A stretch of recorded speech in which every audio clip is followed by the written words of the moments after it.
piny owacho kokalo e migao mar kit chwech, kido kod timbe oganda osechako osechwalo taulo mag ria maromo milion 18.3 ne jopuonjre manyiri maromo milion 2.29 e sikunde 23,492 mag piny owacho. Magino yangi gi jagoro mongirore bad migao mochung' ne chwech Migao Wang'ombe e kinde yango kaka gisebedo ka gitimo e romo motimore e Bomas of Kenya, Nairobi. Jalup jatend jotich piny owacho Eliud Owalo osebedo ka nono kaka bede migepe mag piny owacho osebedo ka tayo tijegi mar neno ni dwaro mar bottom up ochopo kare. Jagoro mongirore migao mar kit oganda Bashir ma bende noyuore chenrono oyango kaka gisetayo okenge mag chopo chenro mar piny owacho mar bottom up. We have also looked back in retrospect and recognized the major milestones of the ministry over the past 2 years.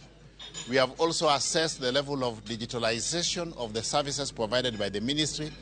You are aware that it is an overall policy in government that all government services must be available for virtual consumption online by all stakeholders. So the ministry has given us an update on the level of digitalization. Primary and junior secondary schools, we have distributed to 23,000 schools, a total of 18 million packets to 2.23 million girls. So that has been done successfully. Each girl has received 8 packets. We have managed to repatriate artifacts across the globe. That is 85 vigangos that we got from Illinois Museum. It is one of our major achievements as a country because these were artifacts that had left our country. We are also in the process of increasing the number of Ushanga counties.